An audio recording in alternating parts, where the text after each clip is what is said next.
नमस्कार, शीतल की कहानियों में आपका स्वागत है। आज की कहानी है, क्या बहू घर की सदस्य नहीं। बहू ओ बहू कहाँ मर गई, विमला ने आवाज़ लगाई।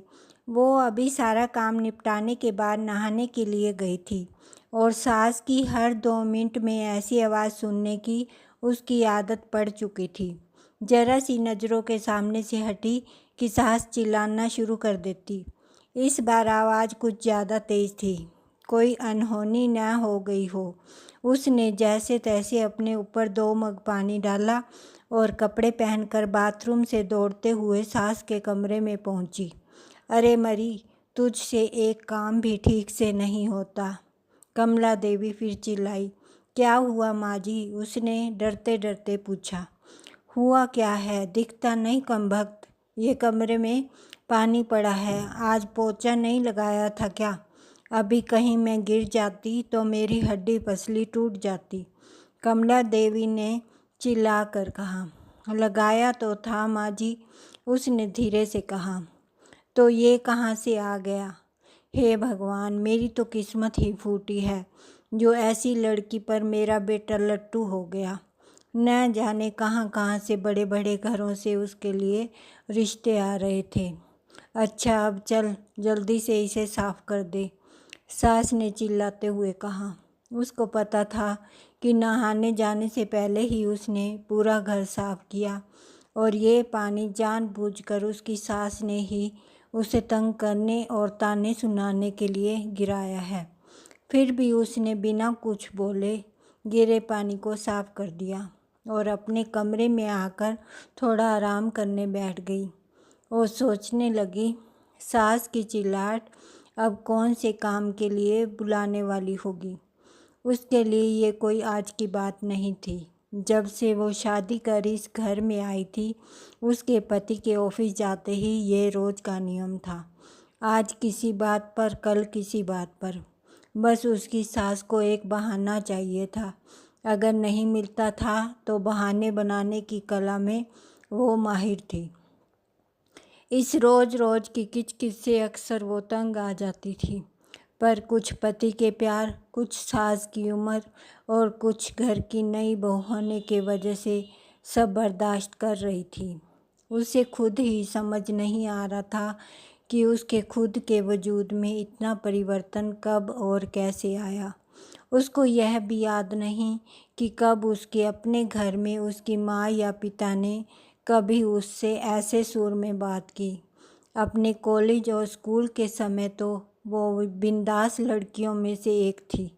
पूरे स्कूल या कॉलेज में कहीं भी किसी के साथ कोई गलत बात होती थी तो वो लड़ने के लिए सबसे आगे खड़ी मिलती थी।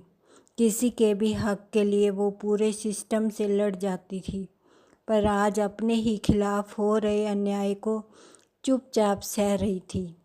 सोचती थी, क्या यही शादी के मायने होते हैं, जब एक लड़की को अपने स्वाभिमान और सम्मान को एक नए परिवार की सूली पर चढ़ा देना पड़ता है। शाम को पति के आने पर बहुत सारी बातें कहने का मन होता था। 1-2 बार कही भी थी, पर एक तो थके होने से वो इस पर ज़्यादा ध्यान नहीं देते थे और फिर अपनी माँ के खिलाफ वो एक भी शब्द नहीं सुन सकते। उनकी माँ भी अपने बेटे के सामने उससे बड़े दिखावे के साथ बात करती थी, पर जैसे ही बेटा घर से बाहर निकलता था उनके तेवर बदल जाते थे। जो उसे समझ में ही नहीं आता था कि एक इंसान पल भर में 2 तरह के व्यवहार कैसे कर सकता है। विमला देवी को सबसे ज़्यादा तकलीफ़ तो उसकी शादी में मिले दहेज से थी, जबकि उसके माता पिता ने अपनी हैसियत से बढ़कर उसकी शादी में खर्चा किया। लेकिन दहेज में या दूसरे से कुछ भी मुफ्त में मिलने की उम्मीदों और अभिलाषाओं का कोई अंत नहीं होता। हर चीज़ कम लगती है और उसके आने पर सबसे पहले उन्होंने घर की काम वाली की छुट्टी कर दी और घर में उसके कदम रखते ही हाथों की मेहंदी का रंग छूटने के पहले ही बाकी कामों के अलावा बाई के सारे काम भी उसके ऊपर आ गए। और विमला देवी ने कभी भी उसे एक नौकरानी से ज़्यादा नहीं समझा। कुछ ऐसे ही जिंदगी कट रही थी उसकी। रोज़ कोई नया बखेड़ा होता था और वो रोज़ शांतिपूर्वक उन्हें संभालने की कोशिश करते हुए सोचती थी कि जल्दी ही उसे अपने पति और सास के साथ बैठकर शांति से इसका हल निकालना पड़ेगा। बस रोज़ की ऐसी दिनचर्या में सबके साथ बैठकर बात करने का समय नहीं मिल पा रहा था। एक दिन वो रोज़ की तरह सुबह झाड़ू लगा रही थी जब विमला देवी अपने बिस्तर के किनारे बैठी स्वेटर बुन रही थी।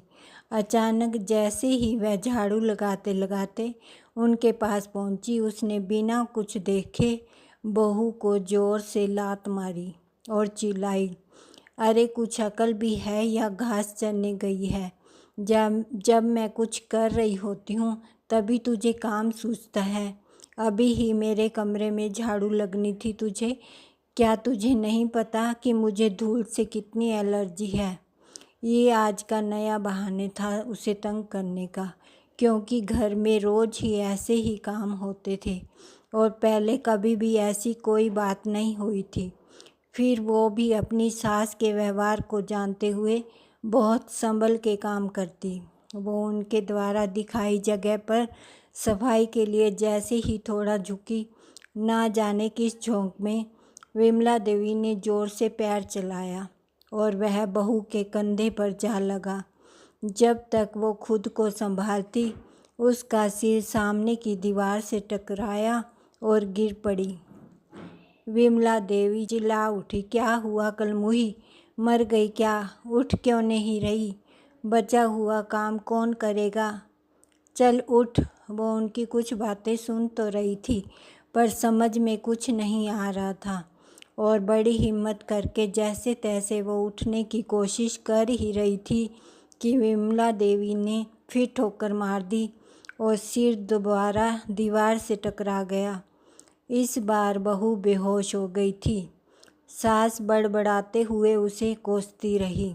जब नहीं उठी तो कमला देवी के हाथ पांव फूलने लगे और तुरंत अपने बेटे को घर आने के लिए फ़ोन किया। पति उसे तुरंत हॉस्पिटल ले गया तो विमला देवी भी साथ साथ आई और एडमिशन कराने के समय भी बड़बड़ाए जा रही थी। सब पता है इसके त्रिया चरित्र का। सब मुझे तंग करने के नाटक हैं इसके, जिससे घर में कोई काम ना करना पड़े और हम सब इसकी सेवा करें।